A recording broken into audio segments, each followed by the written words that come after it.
Welcome back, fellas. Today's video is a review on the anime 86, one of the more recent sci-fi anime releases that wasn't complete garbage. Seriously though, in almost every recent season of anime releases that I could remember, there's four or more isekai anime that pretty much have the same formulaic story with barely any variation to stand out from one another. And we would be lucky to get a good sci-fi anime with mecha elements in it, probably every 2 or 3 seasons apart, with a sequel being further spaced out in a future season that's far off or has yet to be issued a release date. Fortunately, 86 is one of the better ones to be released in recent seasons. With a sequel coming out next year, this series, in my opinion, is the spiritual successor to Code Geass. Because, let's face it, Code Geass's own spin-offs and sequels are absolute trash, which captured none of the essence of the original series. That made the original popular. But while I say 86 is Code Geass's successor, it has its own story elements that give it its own identity as a series. Like Code Geass, this series blends science fiction, psychological, and supernatural elements together. But it does so in its own style. It doesn't have any sort of deep emphasis on strategy like Code Geass, but focuses more on the human element when faced with an inhuman enemy. The series takes place in an alternative world, whose countries were at war with one particular tyrannical empire called Gead. The majority of its settings have a European ambience to it, but they have advanced technology rather than the usual medieval flair that most European-style story settings would normally use.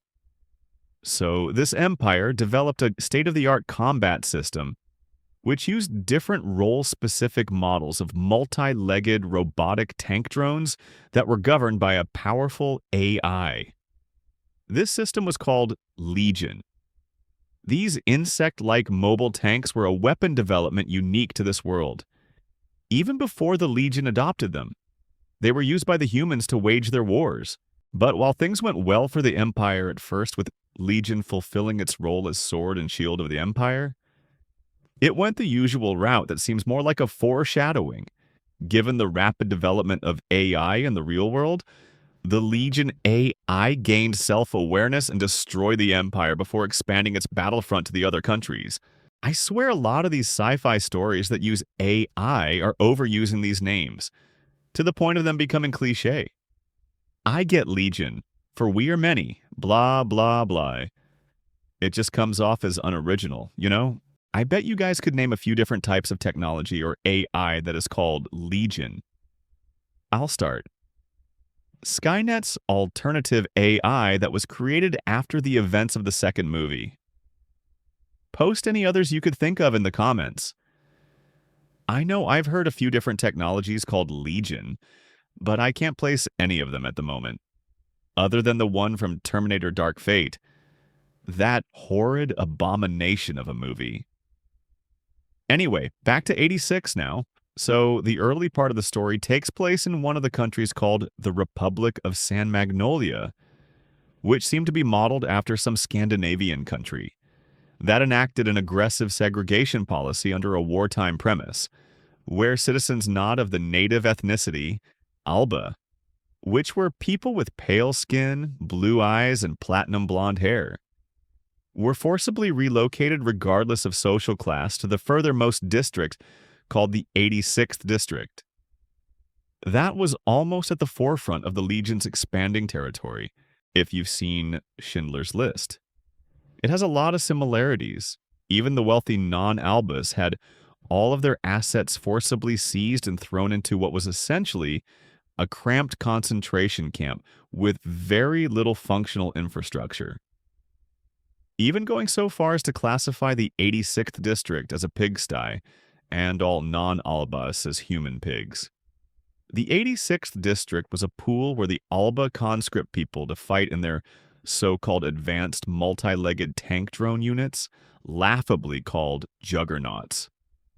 But these juggernauts were incredibly outdated, barely functional mobile tanks that had little armor plating and laughable controls, almost to the point of it being a walking coffin.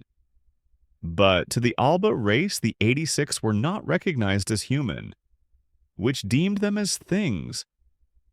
So they called their 86 manned juggernaut units drones. In a way, it would make sense that the Alba wouldn't want to give the non-Albas, or Colorata, as they are called in the light novels, advanced weaponry that may be used against them in a revolt. But at the same time, the Juggernauts were obsolete in terms of technology and capabilities when compared to the attack units used by the Legion.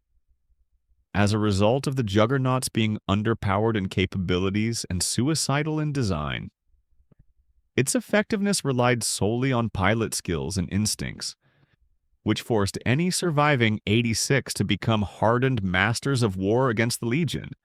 The policy of the 86 being subhuman was a psychological conditioning that the ruling class of Alba, with, let's say, a certain Reich-minded way of thinking, put into place so that their citizenry, especially the younger ones, wouldn't bat an eye if an 86 died in front of them. This setting was one of the main elements of note in the story, portraying the disgusting levels of a human's mindset when facing an inevitably deadly threat. It certainly adds depth to the story, not unlike the discriminatory policies in Code Geass that separate Britannians from their area number populace. A majority of the first season's story takes place at a certain base where 86s that were almost finished with their conscription period were assigned. There, one of the main characters, Shin-Nei Nozen, and his fellow 86s conduct mission after mission under inhospitable conditions both on and off the Legion battlefield. While the Alba Command issue orders behind the Republic's 85 districts, with the 86th district being the sacrificial shield. Should the Legion cross their defense perimeter, this is where a key piece of technology comes into play: the para-raid device, a communication tool that has no latency and does not rely on conventional means of radio wave-based communication, and works by sharing sensory data from one of the 5 senses between network users. This device was perhaps the most vital piece of technology that allows San Magnolia to mount proper, uninterruptible lines of communication between its Alba command and its expendable 86 that were stationed at the farthest borders of the country. In other words, its lifeline. Incidentally, this device was developed by studying a unique ability that Shin-Nei's family possessed. Who were a non-Alba family? The Alba claim racial superiority, but have to rely on something that was found in a non-Alba lineage to save themselves. And as if to add insult to injury, a large number of non-Albas were subjected to inhumane experiments in order to perfect the technology for practical use, resulting in countless deaths of even child test subjects. But because the Alba classified all non-Alba as subhuman, it was all just numbers on paper, like the loss of lab rats and guinea pigs in lab experiments, the para-raid device's development history aside. This was where the supernatural elements came into play.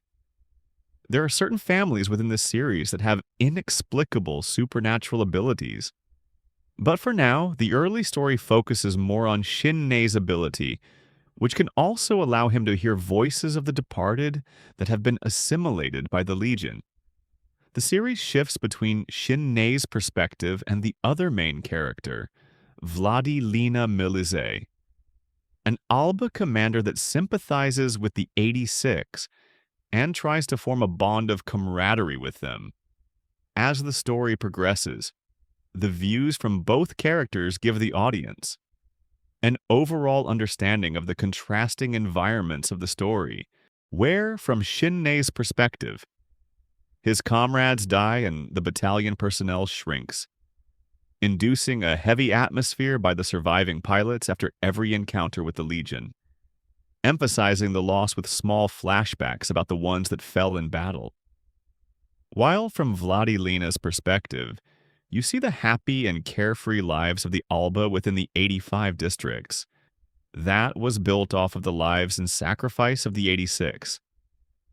The story continues with some progress in building a relationship between Vladilena and the 86, with their usual communications through the para-raid device. with some supplemental information about the nature of the Legion being added, like how the entire system had an operation lifespan of a few more years, after which all Legion units would cease to function, but ultimately shows the cruelty of the situation, where the 86 stationed at that particular location will continue performing operations against the Legion without reinforcements until they are wiped out, and then replaced with a new batch of surviving 86 veterans.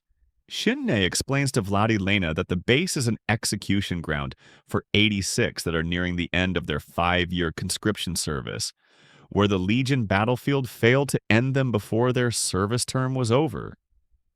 Because the Alba cannot allow any 86 to complete their 5-year conscription service period. Otherwise, the Alba would risk complete and utter destruction at the hands of battle-hardened veterans that would serve as symbols for rebellion in the 86th district. It is also a matter of what happens after the Legion's operational lifespan is reached and communication with other countries is re-established. Countries that do not have Alba as their native ethnicity.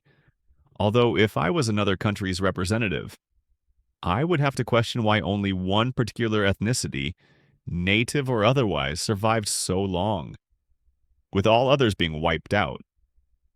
But naturally, if there was no evidence, as in testimony of surviving non-Albus, nothing could be proven, as unnatural as it seemed. But it's further revealed because of Shinne's ability. He understands that the Legion have found a workaround to stop functioning after their service life is reached. By harvesting intact human heads and using the brains as a processor unit, they can continue long after their operation life expectancy is passed. It's because some Legion units have been successful in procuring functional brains that Shinne is able to detect Legion units with his ability.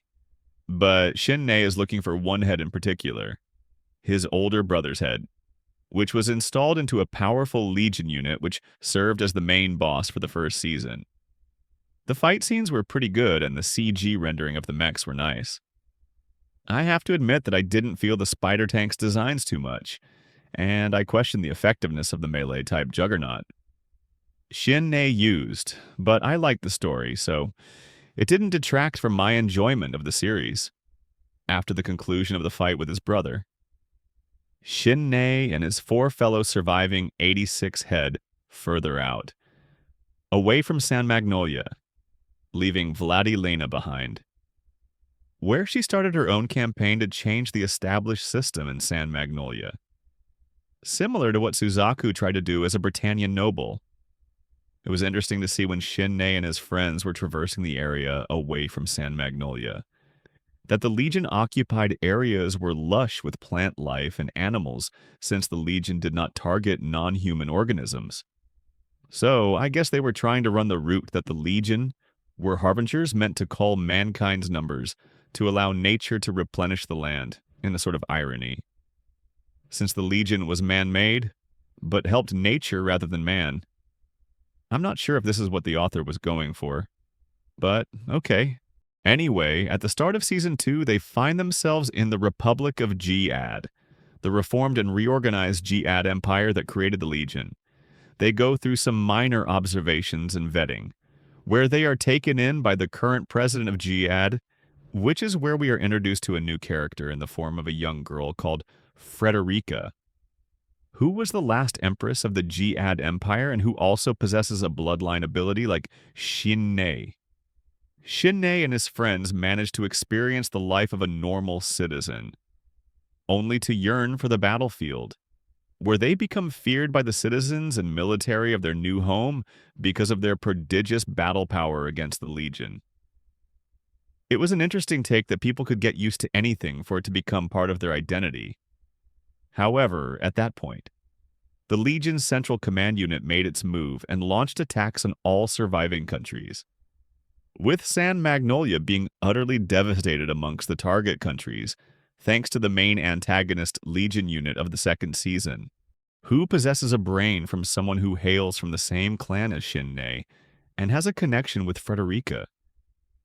It was up to Shinne and his fellow 86 with G-Ad built Juggernaut units that were a complete improvement over their old machines to face this new enemy and destroy it in a race against the clock.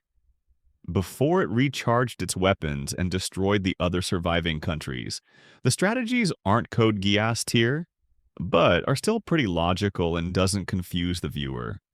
It was interesting how the series also showed a perspective from the Legion side of things through the assimilated heads and their communication with each other. It gives a sense of foreboding menace to the Legion and its self-awareness, as well as making the viewer curious as to what the Legion's endgame is. There's no way it's a simple human extermination goal, right? I read ahead in the light novels, but I won't spoil too much. Anyway, just how San Magnolia employed a ruthless, inhumane segregation policy as a measure against the Legion. It looked like the other countries did some ethically questionable things as well to survive. I won't say any more since this is likely to be covered in the upcoming season next year, but yeah. If you want an entertaining sci-fi anime to watch, I highly recommend 86. The characters are sufficiently fleshed out with respect to it being an anime adaptation, so some stuff will inevitably be cut for time, but the overall story doesn't feel too rushed or disjointed. I hope the new season follows the same trend. I'll end the video here. Till next time, bye.